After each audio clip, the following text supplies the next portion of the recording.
Selamat pagi, perkenalkan nama saya Denny Suburian, NIM 18080242, jurusan S1 Kimia dari partner 4C. Di sini saya akan menjelaskan tentang penentuan kadar air, serat, dan lemak. Saya akan menjelaskan tentang yang pertama, pembagian air.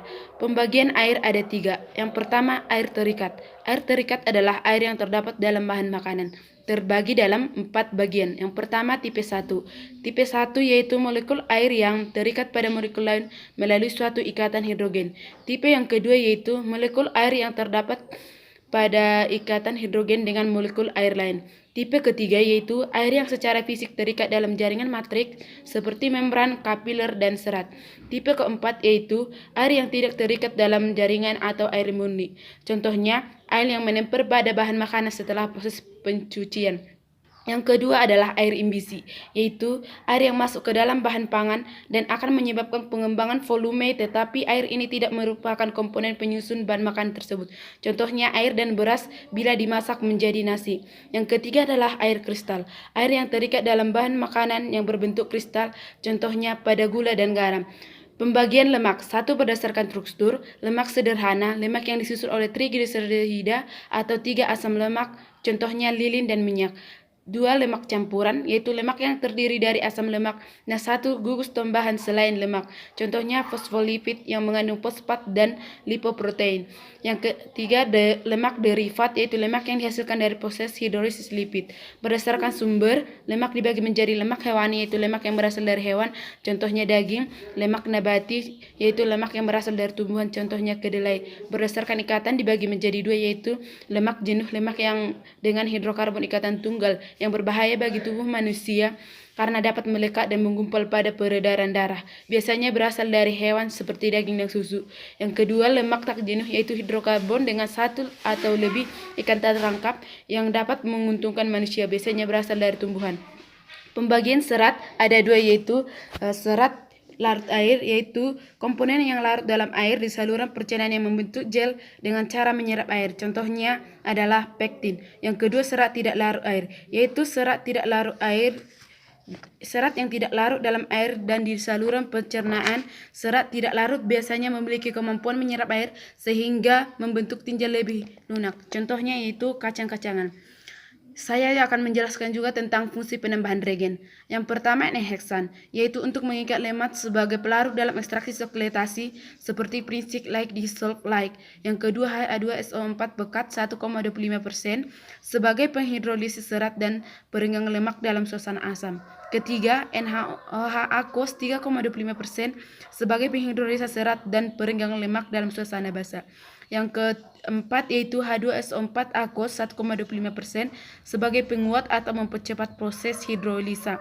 Yang ketiga, yang selanjutnya Aquades untuk melarutkan serat yang bersifat polar, dan yang terakhir adalah etanol 96% sebagai pencuci untuk mengikat kadar air yang masih tersisa. Demikian penjelasan saya. Terima kasih. Nama saya Yusmina Buru Ginting, NIM 18080263. Di sini saya akan menjelaskan sedikit tentang penentuan kadar lemak. Lemak adalah zat organik hidrofobik yang sukar larut dalam air, namun larut dalam pelarut non-polar seperti alkohol, kloroform, dan benzen. Biasanya lemak kita temukan pada makanan dan tubuh manusia ataupun tubuh hewan. Salah satu cara untuk menentukan kadar lemak itu yaitu dengan metode sokretasi, yaitu di mana proses pemisahan komponen secara ulang-ulang dengan pelarut tertentu seperti enheksan, diethil ether. Prinsip metode sokretasi itu yaitu lemak diekstrak dengan pelarut organik dan diuapkan. Setelah pelarut menguap, maka lemak tersebut kita timbang masanya sampai konstan dan kita hitung kadarnya. Adapun alat-alat yang kita gunakan pada proses ekstraksi sokletasi yaitu 1. Kondensor. Kondensor berfungsi sebagai pendingin uap. Yang kedua itu ada timbal. Timbal itu berfungsi sebagai tempat sampel yang akan diekstrak. Yang ketiga itu ada pipa F. Dia itu berfungsi sebagai jalannya uap bagi pelarut yang menguap pada saat pemanasan. Yang keempat ada sifon. Sifon berfungsi untuk menghitung siklus. Contohnya itu, bila pada sifon larutannya jatuh ke labu alas, maka disebut dengan satu siklus. Yang kelima itu ada labu alas. Labu alas itu berfungsi untuk wadah pelarutnya. Yang keenam itu ada hot plate, itu berfungsi untuk memanaskan si pelarut. Di percobaan ini kita menggunakan sampel yang berupa padatan, namun jika sampel kita ganti untuk penentuan kadar air, kita ganti sampelnya dalam bentuk cairan, maka kita menggunakan prinsip termovolumetri. Jadi di prinsip termovolumetri ini, kita campurkan dengan pelarut yang memiliki titik didih lebih tinggi, namun memiliki berat air yang lebih berat jenis yang lebih berat daripada si air. Jadi di dalam pemanasan ini kita melakukan pemanasan selama kurang lebih 3 jam pada suhu 105 derajat Celcius. Ini untuk memastikan bahwa kadar air pada sampel itu benar-benar telah habis. Namun jika sampel yang kita miliki itu memiliki kandungan air atau lebih basah, maka ada kemungkinan bahwa kita melakukan pemanasan lebih dari 3 jam. Jadi pada proses pendinginan kita harus melakukannya di dalam desikator, karena di dalam desikator itu terdapat silika gel yang akan mampu mengikat molekul-molekul air yang terdapat pada sampel. Jika kita tidak melakukan pendinginan pada desikator, maka takutnya sampel tersebut akan bercampur dengan molekul air yang baru saja keluar dari oven. Jadi untuk penentuan si kadar lemak kita melalui kita melakukan 2 cara, yaitu ekstraksi sama destilasi. Jadi nanti kita akan melakukan 3 siklus. Pelarut yang kita gunakan di sini adalah pelarut N-heksan dengan pemanasan pada suhu kurang lebih 80 derajat. Kenapa kita melakukan pada suhu 80 derajat Celcius? Karena si N-heksan itu memiliki titik didih 68,73 derajat Celcius. Penentuan kadar air, kadar serat, dan kadar lemak. Sebelumnya, nama saya Bennego Tagaul, NIM 1808021223. Di sini saya akan menjelaskan materi ini. Penentuan kadar air pada sampel dapat dilakukan dengan cara metode termografi dengan 2 gram sampel dimasukkan ke dalam cawan yang setelah diketahui masanya, dikeringkan di dalam oven pada suhu 105 derajat Celcius selama 3 jam, kemudian kita dinginkan dalam desikator dan kita timbang berat sampel hingga berat konstan dan dicatat hasilnya.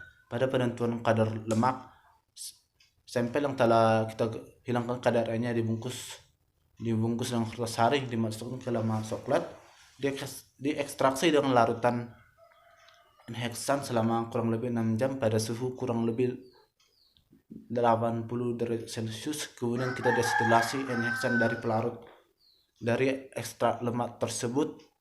Kemudian kita dinginkan dalam desikator, kita timbang labu alas yang berisi ekstrak lemak, diulangi sampai berat konstan dan dihitung kadar lemaknya.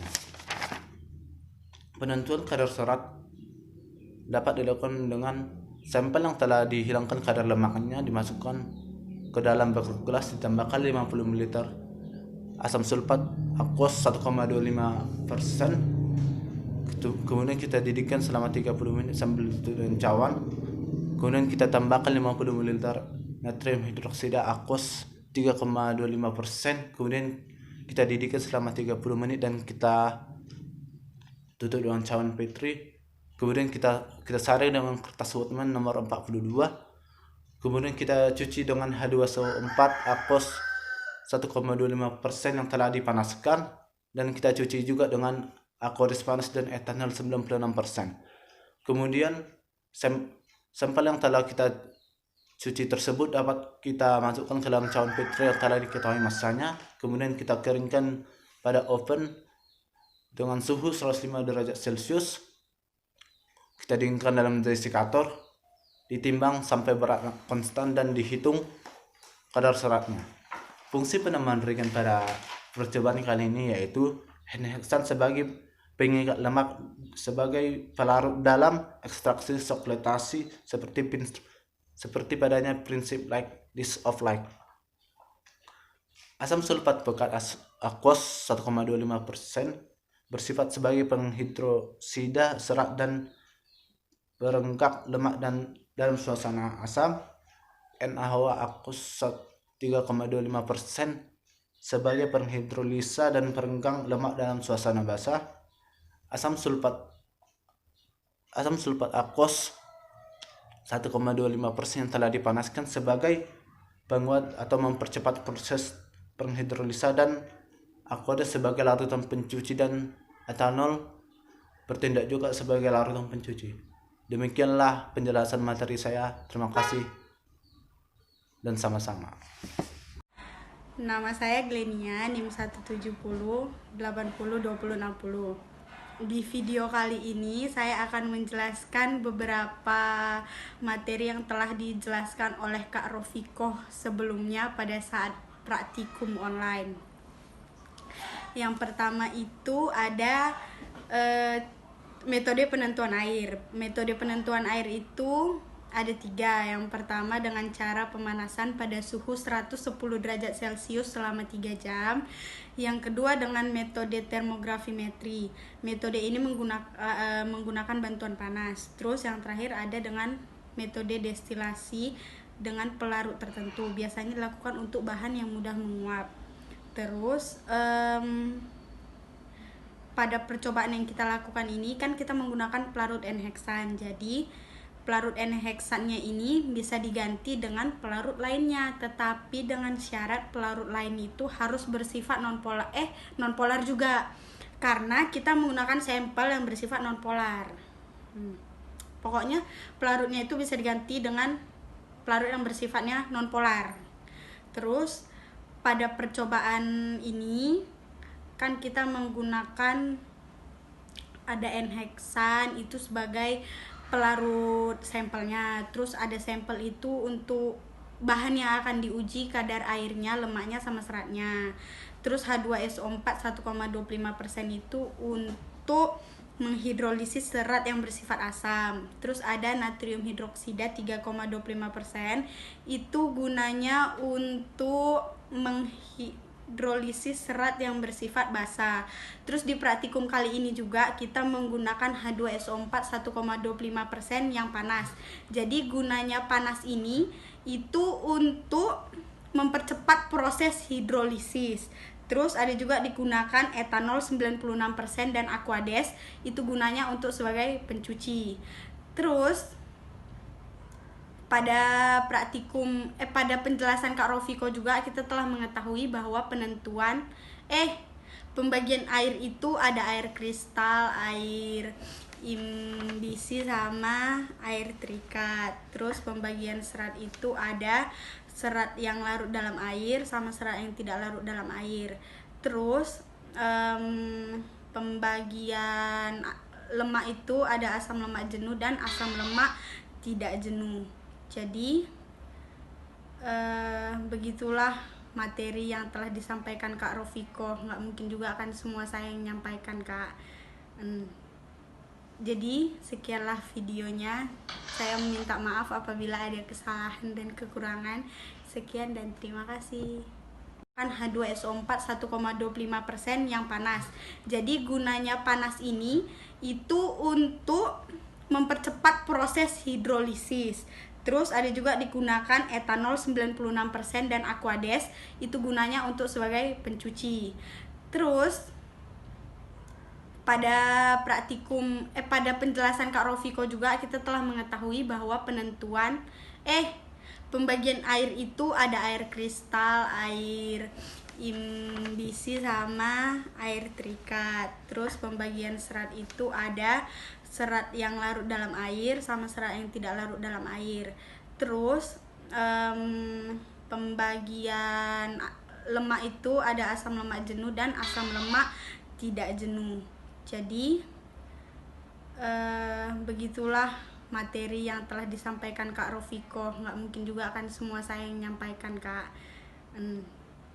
Jadi sekianlah videonya. Saya meminta maaf apabila ada kesalahan dan kekurangan.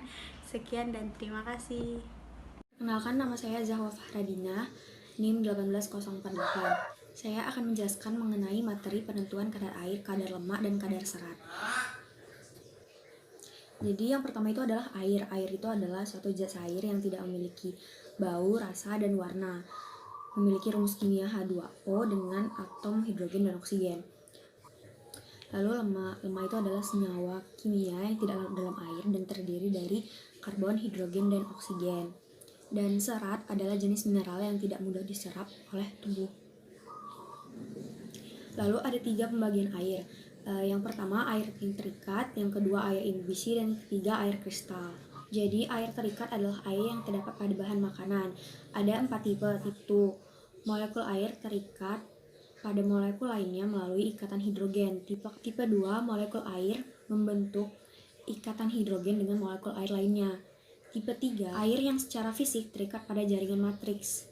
Tipe 4, air yang secara fisik tidak terikat pada jaringan matriks. Lalu air inhibisi. Air inhibisi itu adalah air yang terdapat pada bahan makanan dan menyebabkan pengembangan volume. Tetapi air tersebut tidak termasuk penyusun bahan tersebut. Lalu kemudian ada air kristal. Air kristal itu adalah air yang terikat pada suatu bahan yang berbentuk kristal, contohnya gula, juga garam. Kemudian ada pembagian lemak. Ada pembagian lemak berdasarkan struktur, berdasarkan ikatan, dan juga berdasarkan sumber. Kalau berdasarkan struktur ada 3, yaitu lemak sederhana, lemak derivat, dan juga lemak campuran.